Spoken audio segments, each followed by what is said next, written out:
মা, তুমি মহামায়া, শক্তি আৰু সৌন্দৰ্যৰ প্ৰতীক স্বৰূপা।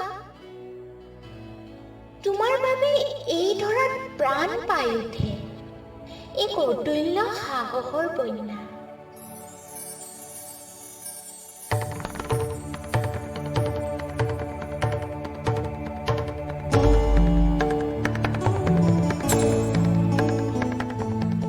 প্ৰতি বছৰে শীতৰ আগমনৰ লগে লগে মা তুমি ধৰালৈ আহা আৰু ধৰালৈ কঢ়িয়াই অনা উৎসৱৰ বতৰা। সকলোতে যেন বৈ আনন্দৰ প্ৰবাহ।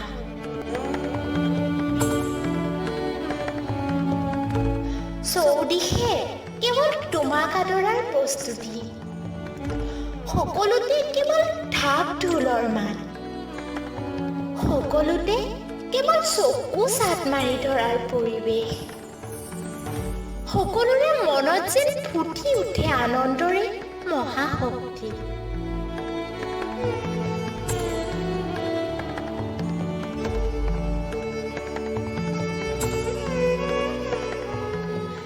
কিন্তু এইবাৰচোন সকলো ব্যতিক্ৰম।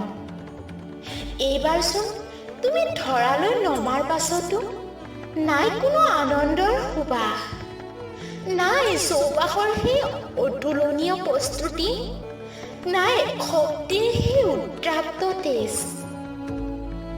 শেৱালি ফুলেও যেন হেৰুৱাই পেলাইছে তোমাক আদৰাৰ আনন্দ।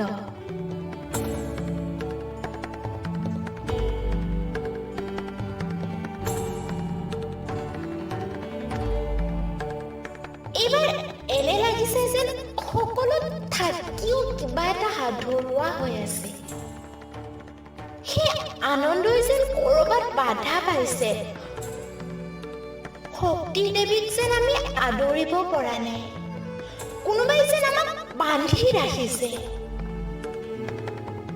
মা, তুমি সৰ্বব্যাপী, তুমি সৰ্বজ্ঞানী। তুমিতো জানাই ধৰাৰ এই কঠিন পৰিস্থিতি। আদৰিব বিচাৰিও যেন থমকি পৰিছো, নিজতে যেন হেৰাই গৈছো। তথাপিও আদৰোৱা শক্তিৰে প্ৰণাম জনাইছো মা, তোমাৰ ক্ষমাৰ প্ৰাৰ্থনা বিচাৰি।